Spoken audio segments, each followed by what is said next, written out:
A minha proposta nessa mesa era juntar duas escritoras, uma com muita experiência, com muitos livros publicados em diversos gêneros, já bastante premiada, né, a Noemi Jaffe, com uma escritora que está estreando na literatura, com o romance Martim em Movimento, a Flávia Bolaf, para tentar ver se sai algo interessante dessa conversa, né? Eu já entrevistei a Noemi é minha professora, então eu tenho um diálogo já muito próximo com ela e eu queria testar um outro formato e pensei que seria rico uma escritora estreante falar com uma escritora mais experiente. Então essa é a proposta, agradeço a presença de vocês.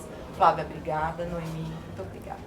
Bom, queria agradecer a Mari, o pessoal do Bom de Ler, pelo convite. É uma honra estar conversando com a Noemi, que também é minha professora, querida e respeitada demais. Então, realmente é uma honra, estou bem feliz de estar aqui. E eu já tinha lido o livro no lançamento, já tinha até conversado com o coletivo e tudo, mas fui reler e eu tinha lido mais como leitora. Quando o livro sai, a gente lê, né? A gente quer ler. E agora eu fui ler como escritora. E aí todo escritor vai atrás do narrador. Quem é o narrador? Quem conta essa história? Acho que quem escreve vai atrás de estrutura do livro. Como é que esse livro ficou em pé? Que eu senti um monte de coisa. Não, e o livro, assim, cada vez que eu lia, eu ia lendo, relendo, voltava, 1000 camadas. E cada hora dá vontade de aprofundar numa coisa e na outra, e as coisas se cutucam umas camadas às outras. É um livro muito rico. Mas eu falei assim, não, estrutura, vamos lá. Estrutura, narrador, quem é que narra? E tem o Martim, que abre o livro falando... Igual o teu Martim, né? Martim e Martina. E tem a Isis, que também fala... Iris. Perdão, Iris. Que também fala... Bom, uma moça botânica que fazia relatórios. E nesses relatórios, ela tinha um jeito muito especial, uma figura muito interessante e diferente, e ela ia fazendo relatórios sobre as orquídeas que ela estudava, e também falando com a mãe, falando com o ex-companheiro, falando com o próprio Martim. Ela ia se desdobrando e se revelando nesses relatórios, e depois tem cartas que eles trocam. Então, assim, bom, o narrador é ele começa dizendo que ele vai narrar para entender a história. Ela acabou de ir embora, ele está sentindo muita falta, se percebendo apaixonada, o leitor percebe antes dele, e a gente já fica assim, nossa, é bonita essa... Bom, a paixão é sempre bonita, né? E ele vai devagarzinho, ele é um cara mais frio, mais seco, então ele não se desdobra pro amor logo de cara. E ele vai mostrar, ele fala, estou contando essa história para poder entender. E aí ele começa a falar, e aí quando entra os relatórios, é a voz dela, são duas vozes diferentes.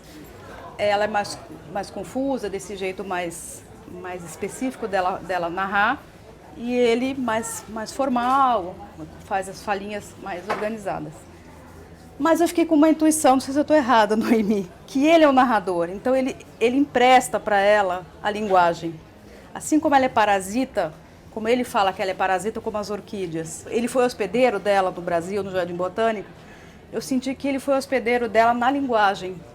Porque a linguagem, eu acho que se ela fosse narrar, sem ele estar por trás, seria mais caótico ainda, não é?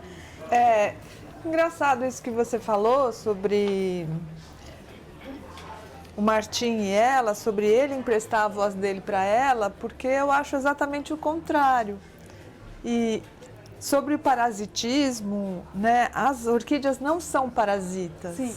E acho que a Iris fez questão de dizer que as orquídeas não são parasitas, porque elas têm raízes próprias, que não são terrenas, mas elas têm raízes aéreas, né?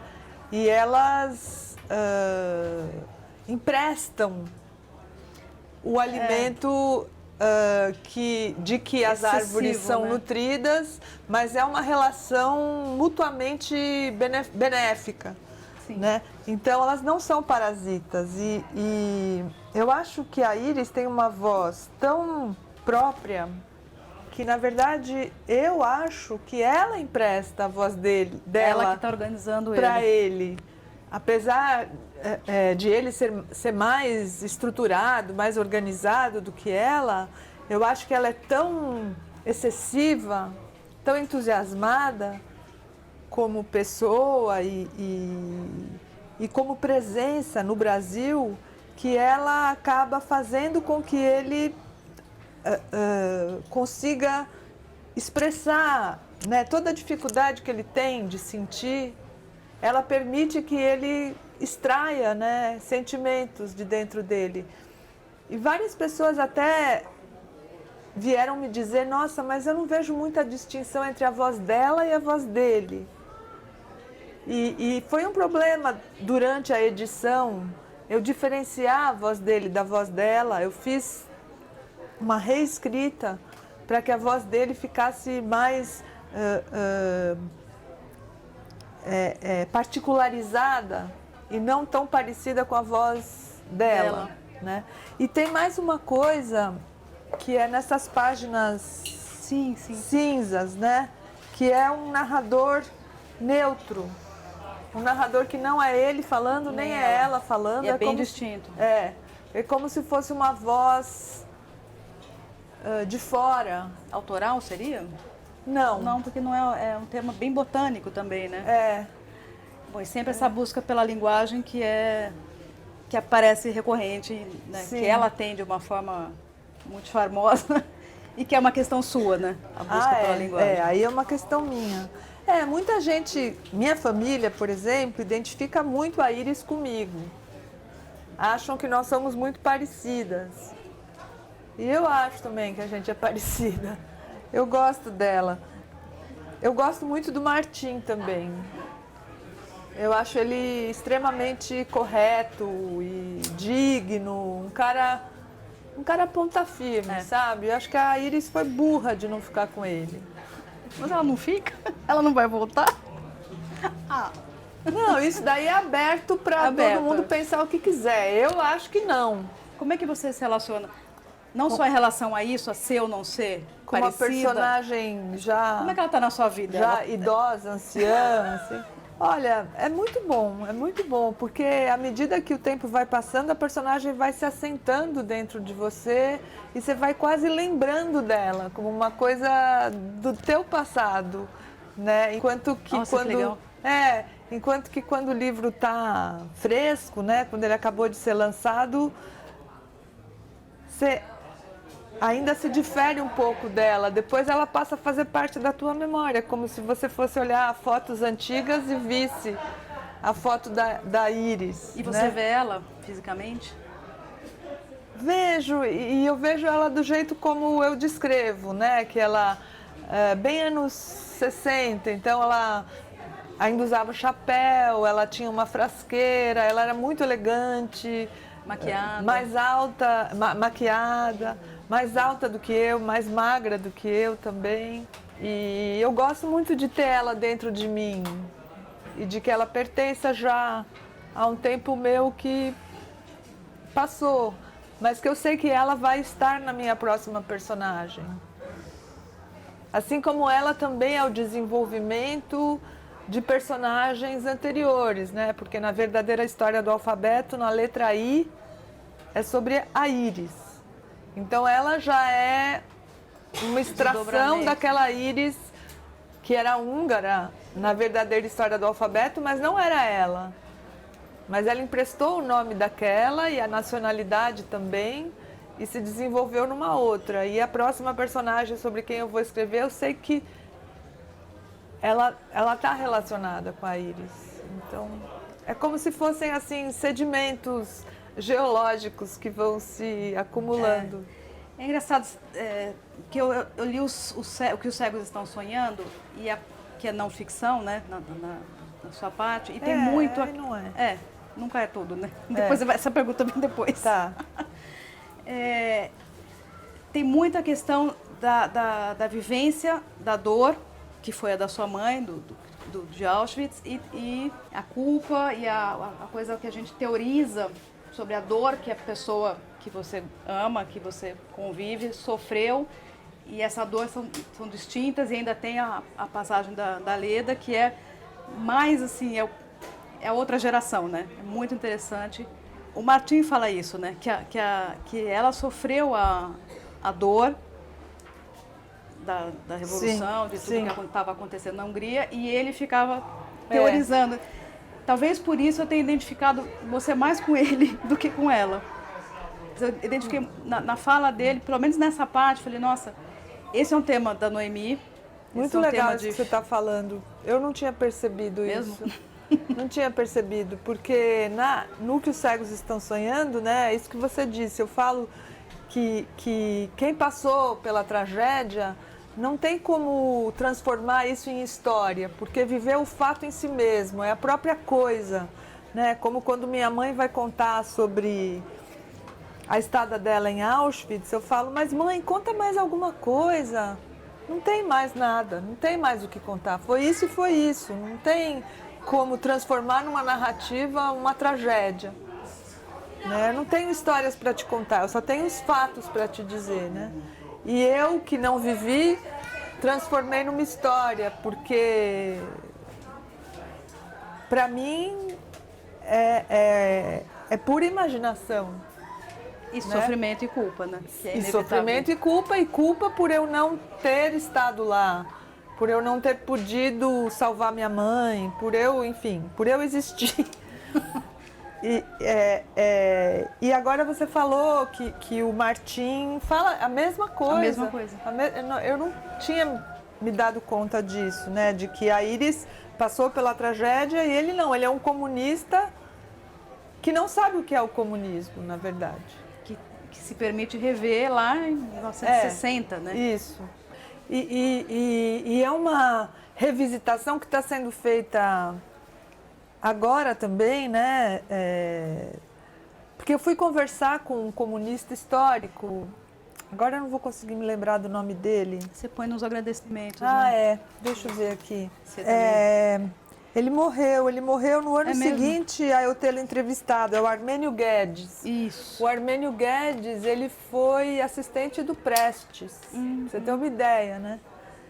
E para ele poder ter sido assistente do Prestes é porque o Prestes confiava muito nele. E o Armênio Guedes, ele depois de ter sido assistente do Prestes, ele entra para a dissidência do Prestes, porque o Prestes era stalinista, ponto, né? Fechado. E daí, então, ele me falou muito sobre essa divisão que ocorreu no Partido Comunista e foi muito boa para eu ir entendendo essa divisão que ocorreu no Partido Comunista.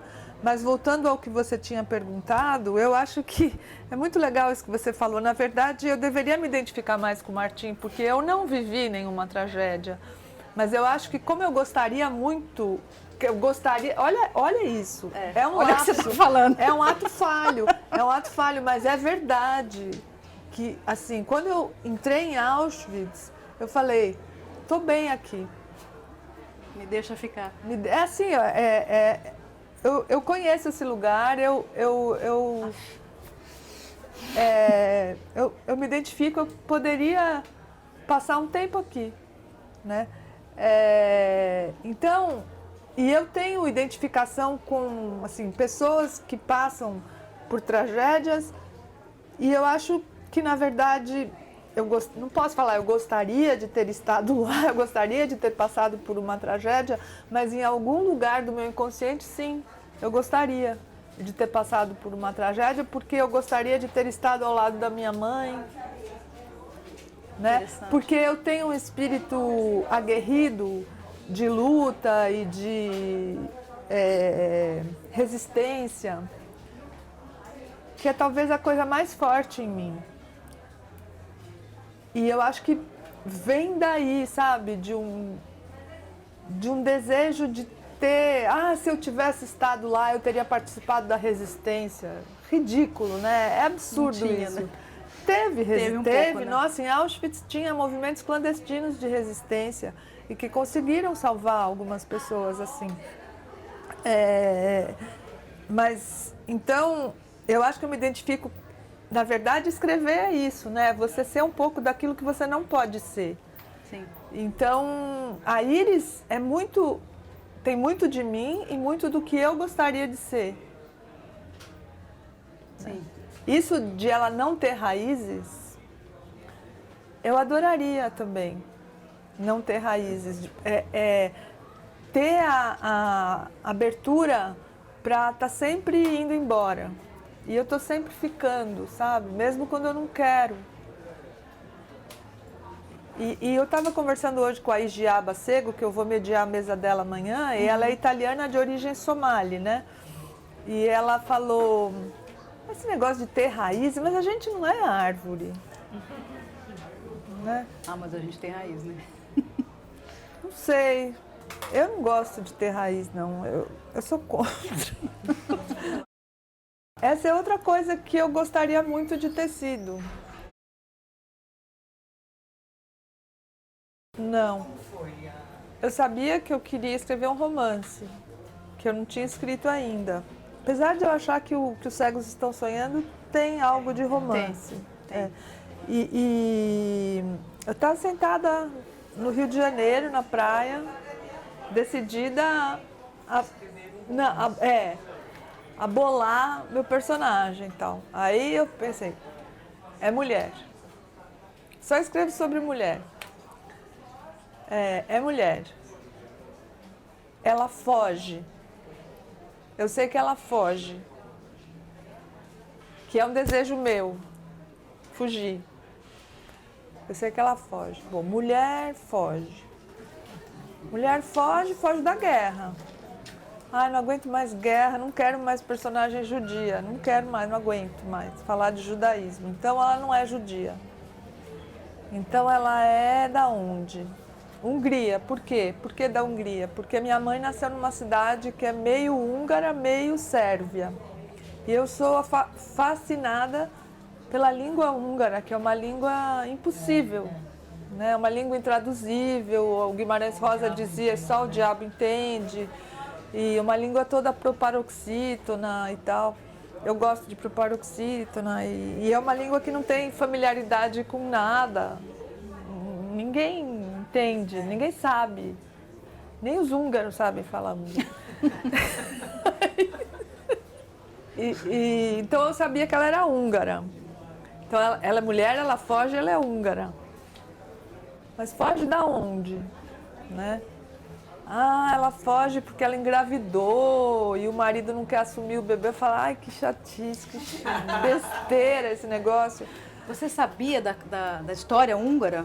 Ou você foi pesquisar? Eu sabia muito pouco. Ela precisava fugir? Eu sabia muito pouco, mas eu sabia que a história da Revolução Húngara era muito bonita.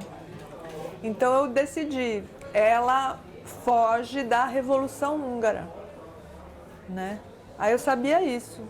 Aí não. Aí depois eu pensei que ela era botânica também. E que ela iria se chamar Íris por causa da letra I da verdadeira história do alfabeto. Então eu sabia isso. Aí eu comecei a pesquisar sobre as orquídeas. Não, primeiro eu queria localizar tudo na Hungria. Eu comecei a escrever o livro assim. Aí não ia dar. Porque eu precisaria ir para lá e tal. Aí eu decidi que ela viria para cá. Mas por que ela viria para cá? Aí eu fui pesquisar, descobri que lá no Jardim Botânico da Hungria tem uma Vitória Régia que foi comprada do Brasil. Aí eu comecei a pesquisar a relação entre o Jardim Botânico de Budapeste, o Jardim Botânico de lá de São Paulo.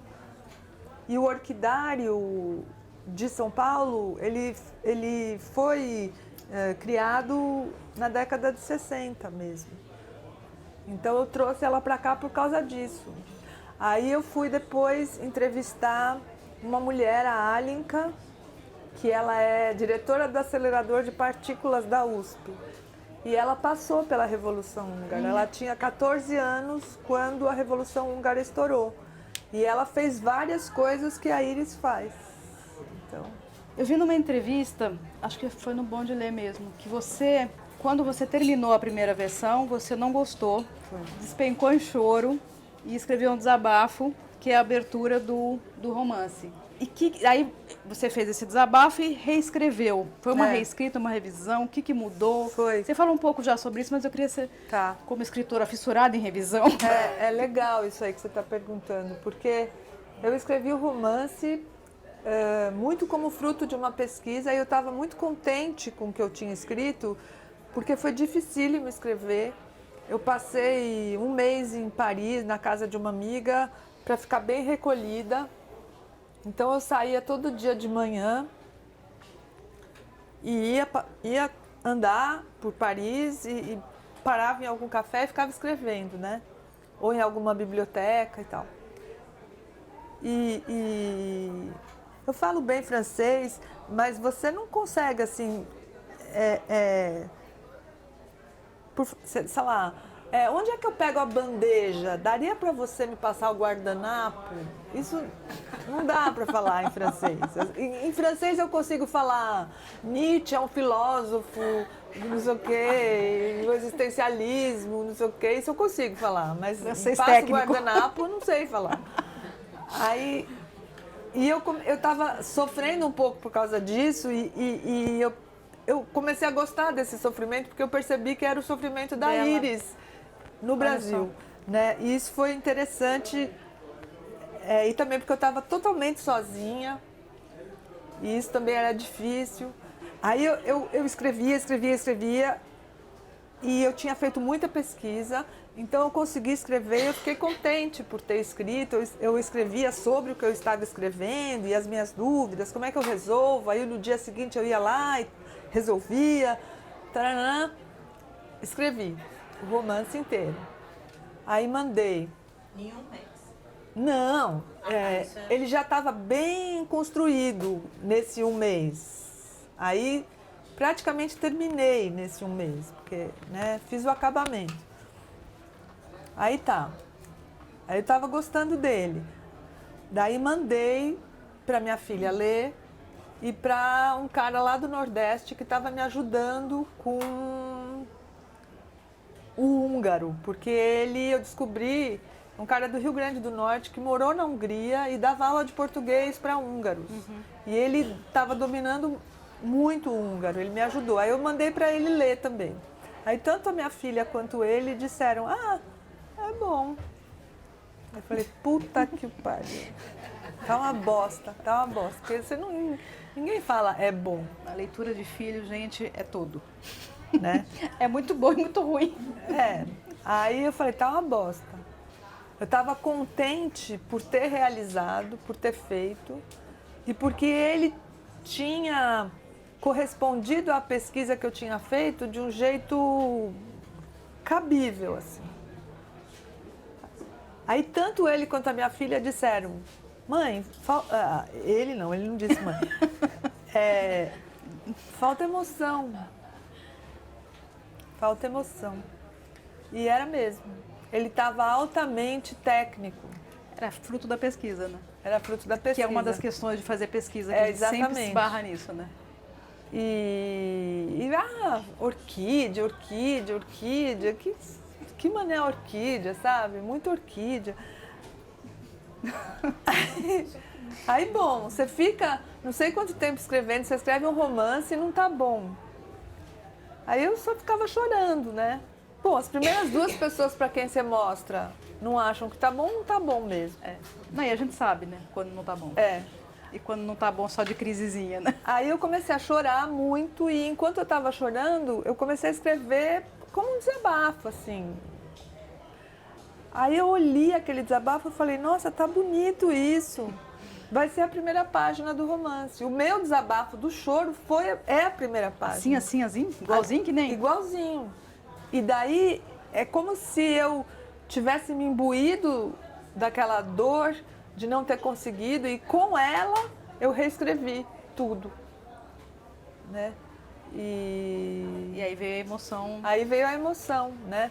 Que atualmente quando eu quero escrever, agora eu sei localizar, eu sei acessar esse lugar agora. Acho que quase como um ator consegue. De dor? De dor, de emoção. Quando eu quero escrever a personagem, eu meio que me destituo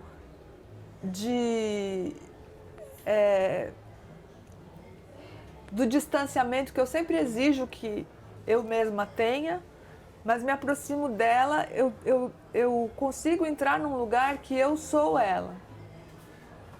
Isso mesmo para outras escritas? Sim. Com um mecanismo seu, por assim dizer. É, um mecanismo. E aí eu sei que quando eu escrevo assim, eu escrevo melhor. Funciona.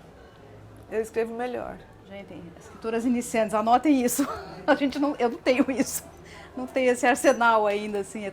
Cada escrita uma novidade. Eu fiz muita meditação. Esse ano agora que entrou, em 2018, eu fiz um curso de meditação e que me ajudou muito, né?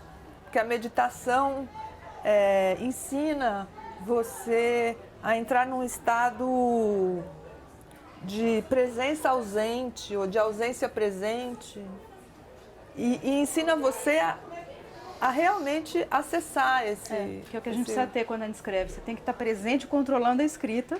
Sim. Mas você tem que dar uma desligada em algum lugar, não é? Eu não sei como fazer aí, não tenho esse repertório. Tem que entrar um pouco num lugar de confiança. E é um fluido, né? Uma coisa que te permite fluir, apesar de você estar no controle. Exatamente. Né? Num lugar de confiança na tua escrita. E daí eu consigo entrar nessa mulher e deixo ela escrever. Que interessante. Né? Que não é deixar a personagem te levar, que a gente sempre resiste a isso. Não é um personagem que me carrega. E aí depois eu, Noemi, vou lá e corto tudo que ela falou, sabe? O cortar. E você reescreve, revê, corta? Muito. E todo dia, quando você retoma, você revê o que você fez ou você só faz isso no final? Não, todo dia. Todo dia. Revê, avança, volta. Porque eu quero avançar coerentemente, né? Então. Fala um pouquinho pra gente do seu próximo projeto. O próximo projeto é baseado numa personagem que existiu, a Nadezhda Mandelstam, que é mulher de um dos maiores poetas russos, chamado Osip Mandelstam. E o Osip Mandelstam escreveu um poema contra o Stalin. Escreveu não, ele inventou um poema contra o Stalin, nunca escreveu esse poema. Na cabeça só. E ele falou esse poema para 10 pessoas. Uma dessas pessoas denunciou para o Stalin que ele tinha escrito esse poema. Aí, por causa disso, ele passou a ser perseguido. E ele era casado com a Nadezhda. E eles foram perseguidos durante 4 anos, até que ele foi preso e morto num daqueles campos de refugiados. Campo de concentração, Gulag. Né? Uhum. E ela, a Nadezhda, sobreviveu a ele morreu em 1937, ela morreu em 1980. E ela ficou de 1938, desde que ele morreu, até 1962, que foi quando o primeiro livro dele foi publicado, que nada dele podia ser publicado, nem escrito. Porque se alguém te pegasse com o poema dele escrito, você era morto. Nossa. Então ela ficou durante 24 anos murmurando os poemas dele todos os dias. Para não esquecer. Para não esquecer. Então ela decorou mais de 300 poemas. Isso é verdade. Isso não é verdade. Não é ficção, é não ficção. E muitas mulheres russas fizeram isso. Né, dos maridos terem sido mortos e eles eram intelectuais e tal, e elas decoravam. Eu fiquei tão emocionada com essa história que eu comecei a pesquisar sobre ela. Então, eu fiquei 2 anos lendo tudo sobre ela. Ela escreveu uma autobiografia de 2 volumes e eu fiquei lendo também sobre a Revolução Russa. E agora eu estou escrevendo... Ela está escrevendo. Então, eu entendo a próxima pergunta, a relação entre ficção e não ficção. Então, isso vai ser uma ficção, romance. É um romance. É romance. Só que totalmente baseado... Totalmente baseado no que ela escreveu na autobiografia dela. Só que você vai criar uma personagem. Isso, tudo fascinante. Vai ser tudo ficcional, mas... Você falou um pouco das raízes, assim, então como é que você lida com os freios da vida social para escrever? Você sente isso ao escrever? Não, quando eu escrevi o que os cegos estão sonhando, sim. Sim. Porque eu estava falando sobre a minha mãe, né? E até minha mãe, da última vez que ela leu, ela leu pela terceira vez. Da última vez que ela leu, ela falou, nossa, mas eu fui uma mãe tão ruim assim. Ela falou isso. Então, nossa, não foi. Não, ela foi maravilhosa. E eu acho que lendo o livro dá para perceber isso. Mas ela ficou chocada com algumas partes. Mas enquanto você escrevia, obviamente que era difícil, você o tempo inteiro se refreava, reformulava, pensava nela. Muito mesmo, assim. Tinha dias que eu queria desistir de tudo, porque ser porta-voz é muito difícil, né? É um conflito enorme, porque você se pergunta até que ponto você tem direito de ser porta-voz de alguém. Você fala porque isso, né? Porta-voz é aquele que rouba a voz, é tipo aquela bruxa daquele Ariel, né? Que ela roubou a voz da Ariel. Eu estava fazendo isso com a minha mãe também, roubando a voz dela. Então era horrível, foi horrível. Nossa, eu passei por cada coisa, muitos conflitos mesmo, assim, coisas que eu descobri e que eu não queria ter descoberto e coisas terríveis, assim. Então, mexer com pessoas que existem... Mas no Íris você sentia? Ou quando você escreve normalmente, tudo que você produz, você não tem medo freios? De ferir alguém, não. Não só ferir, assim, mas freios mesmo, assim. Você está escrevendo eu sempre tive esse freio... Ou sei lá, sou mulher, não posso falar isso. Essa liberdade, pelo jeito, você tem tanta que você nem se questiona. Não, eu tinha muito, ainda tenho, né, a questão do leitor. Né? Porque como eu valorizo muito a linguagem, como... Tem gente que acha a minha escrita difícil, né? Eu fico pensando, será que isso está difícil demais? Será que o leitor médio vai conseguir ler, vai entender e tal? E tem muita gente que acha a minha escrita meio esquisita.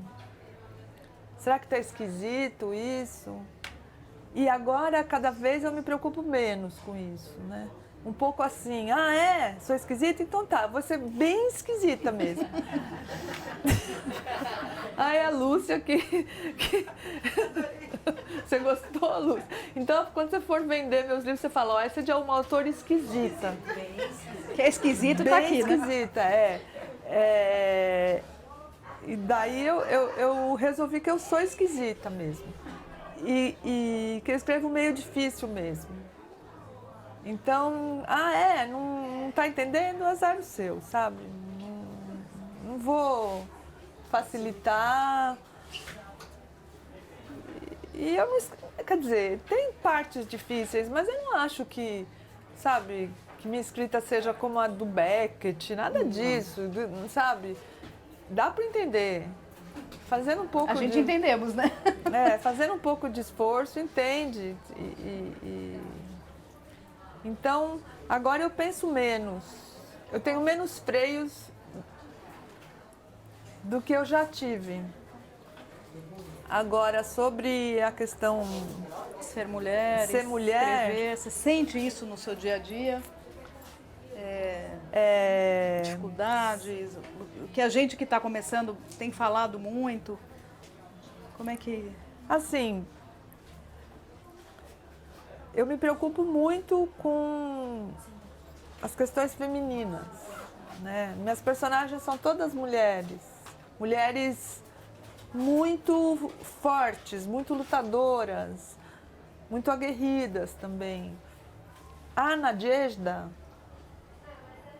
é engraçado, porque ela milita um feminismo meio torto, né, na verdade, porque ela estava fazendo tudo em nome do marido, para preservar a obra do marido, né? E ela fala na autobiografia dela que ela viveu para poder guardar a obra do marido, porque ela não tinha interesse nenhum em viver.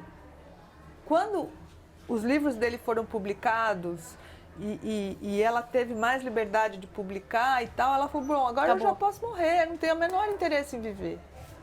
Nossa. Né? Ela não tinha o menor medo de morrer também. Tem fotos dela velhinha, fumando, né? E recebendo as pessoas para poder falar do marido. Então, é um feminismo de uma mulher que vive para o marido.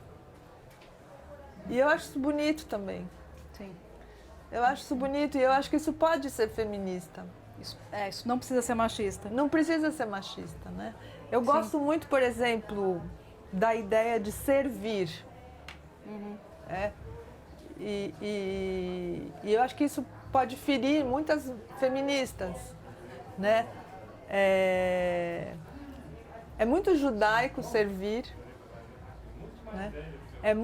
Faz parte muito de uma ética que eu sigo, que é uma ética da hospitalidade, né? Que eu gosto muito de receber, de uma forma de gratuidade, né? De franqueamento que a hospitalidade promove, né?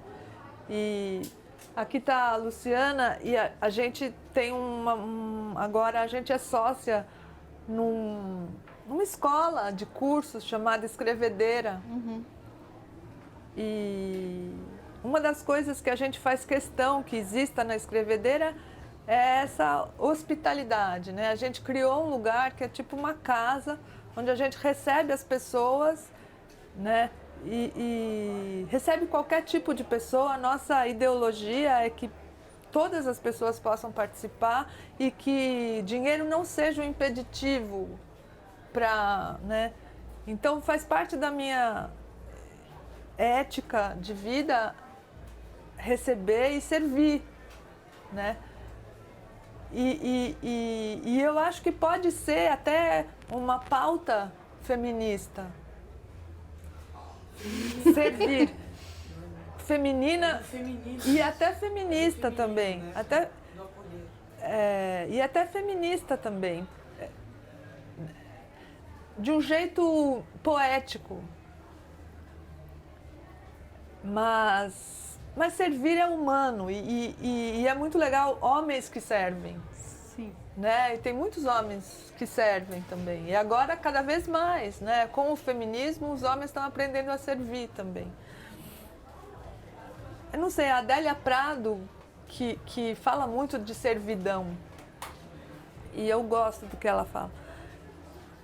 Agora, então, eu sou muito interessada na causa feminista. E o que eu quero, a coisa pela qual eu quero lutar na literatura em relação à participação feminina é que haja cada vez mais mulheres tendo espaço para escrever, para editar, para publicar, para ser lida e para ler e que o mercado se importe cada vez mais com a participação feminina. Eu acho muito legítimo que na Flip haja o mesmo número de mulheres e homens participando, que haja espaço para as mulheres negras, né? E que haja cotas. Eu sou muito favorável a todas as cotas que puderem existir, mas não tenho freios no sentido de fazer uma literatura feminista. Eu acho que o feminismo na literatura está na quantidade, né? Mais do que falar na qualidade. sobre o assunto. Eu não acho que tem uma literatura feminina, né? Sei lá, tá aí o Chico Buarque para provar, né? Que não tem uma literatura feminina. E tampouco uma literatura feminista. Nas minhas aulas eu sempre falo sempre falo contra o panfletarismo, né? E que a literatura deve subsistir como linguagem, não como causa, e que a causa é sempre uma consequência, né? do que se escreve, não deve servir como origem do que se escreve, mas, eventualmente, um livro como Íris, por exemplo, sei lá, pode gerar material para coisas feministas, né? Então, sei lá, isso que eu penso. Mas eu não tenho esse freio, eu não tenho. Eu gosto de escrever sobre mulheres, quero continuar escrevendo sobre as mulheres, mas não é por feminismo, embora eu me considere feminista. Acho que você falou é super interessante. Feminismo na literatura é as mulheres escreverem. É fazer, é ter chance de escreverem, venderem, sabe? Os livreiros falarem, vamos pôr mulher nas prateleiras. Seja lá o que for o tema. As editoras falarem, vamos publicar mulheres negras. Nas casas de Paraty estão todas tomadas, todas não digo, mas muitas tomadas por muitas mulheres. Isso está acontecendo. Né? Está acontecendo. A Josélia teve essa preocupação no ano passado, nesse ano, sabe? Muito legal. Então, isso sim eu acho importante. Bom, queria agradecer muito a Noemi, acho que o que a Mari propôs, para mim funcionou muito, porque eu vi muitas coisas, falei, gente, que bom, vou chegar lá, essa coisa da liberdade, eu já sabia que você tinha, porque a gente vê, mas conversando, abordando o tema, assim, dá muita esperança da gente... Não, mas não saindo das amarras. Pelo amor de Deus, não sai daqui pensando, Noemi é uma livre. Não sou, não. Mas você é mais do que eu. Tem experiência mesmo. Não, é muito legal você chegar, assim, num lugar em que você é razoavelmente reconhecido e que você não precisa mais provar coisas pra ninguém. É bom, é legal. Não, eu ainda estou apavorada, assim, tipo, morrendo de medo que as pessoas leiam. Eu estava vendo meu sogro ler, falei, não, para, pelo amor de Deus, meu filho lendo, falei, não lê isso. E é o que você está falando, você já tem um ponto que você não gostou, está achando difícil, o problema é seu. Está achando que sou eu, que não sou eu, que eu estou me expondo, o problema é seu, né? Isso a gente chega lá, espero. Muito bom, obrigada, gente.